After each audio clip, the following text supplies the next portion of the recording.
আজকে একটা বিয়ের ব্লগ নিয়ে হাজির হয়ে গেলাম। সকাল 6টার দিকে আমার ঘুমটা ভেঙে যায়। আর তোমরা সবাই জানো আমার এখন ডেইলি রুটিনে সকালবেলা শুরু হয় মোরিঙ্গা পাউডার আর আমলকি পাউডার দিয়ে। আমি প্রায় 5 দিন ধরে এইটা খাচ্ছি।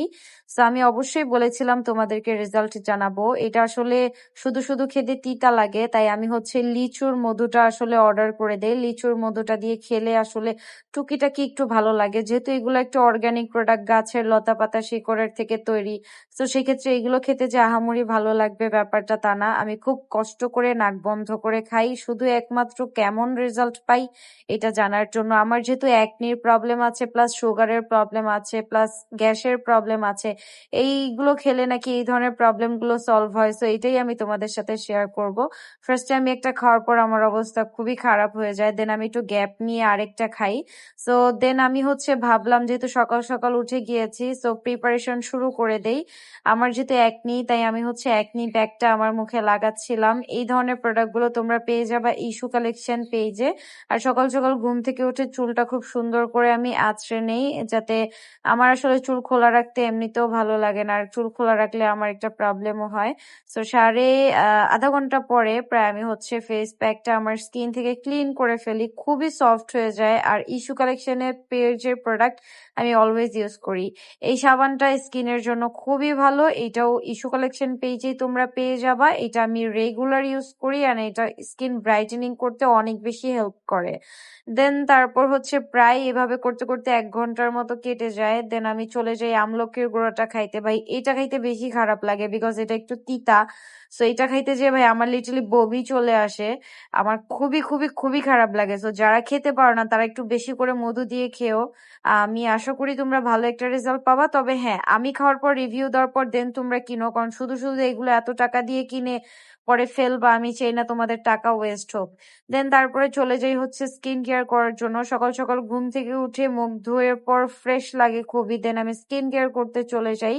স্কিন কেয়ার শেষ করে দেন আমি একটু বিছানায় আসি আমার স্বামী জানকে ডাকার জন্য। তো উনি আমাকে ধরে শুয়েছিল, আমার আবদার ছিল আজকে উনি আমাকে, এটাকে কি বলে, বাগাইরাবাদ বলি আমরা, মানে ফ্রাইড রাইসও বলতে পারো, এটা করে খাওয়াবে। তো সকাল সকাল উনি চলে গিয়েছে আমার আবদার পূরণ করার জন্য। উনি রান্না করতে খুবই পছন্দ করে। বাগাইরাবাদ রান্না করার জন্য স্পেশালি কোনো মশলা আমার ঘরে ছিল না, তবে মোটামুটি মজা ছিল। বাট আমি ওকে চেতানোর জন্য বলতেছিলাম, মজা হয় নাই। দেন এই তো আমি শাওয়ার টাওয়ার নিয়ে রেডি হয়ে যাই বিয়ে খাওয়ার জন্য। বিয়েটা খেতে গেছিলাম আমার মার বাড়ি। আমার চাচার বিয়ে ছিল। তো এই তো নদী পার হয়ে আমার বাড়িতে যেতে হয়। আমার বাড়ি যেহেতু কেরানীগঞ্জে, এটা আমার মার জানালা থেকে ভিউ অনেক সুন্দর। আমার মার বাড়ির একটা হোম ট্যুর তোমাদের সাথে একদিন শেয়ার করব। আর রাতে প্রচুর বৃষ্টি হয়, মার বাড়িতে যতদিন ছিলাম ততদিনই প্রচুর বৃষ্টি হচ্ছিল। তারপরের দিনই বউ আনে। এটা আমার চাচি, আমার চাচার বউ। আসলে চাচা বলতে আমার আব্বুর ফ্রেন্ডের বিয়ে হয়। আসলে আমরা ওইখানে গিয়েছিলাম। এন্ড আসলে আসলে ওইখানে কোনো আনুষ্ঠানিক ভাবে বিয়ে হচ্ছিল না, তবে টুকিটাকি নর্মাল ভাবে আসলে বিয়েটা হচ্ছিল। আমরা বেশ মজা করেছিলাম। ব্রাইডটাকে আমি নিজের হাতে সাজিয়েছিলাম। আসলে আমার সাজুগুজুর মতো আমার কাছে কিছুই ছিল না, মার কাছে যা ছিল তা দিয়ে সাজাচ্ছিলাম। আর এই যে দেখো, এই যে এটা আমার চাচা, আর সাদা গেঞ্জি পরে যিনি বসে আছেন ইনি আমার বাবা। আর ও পাশে যাকে দেখছেন ওইটা আমার মা।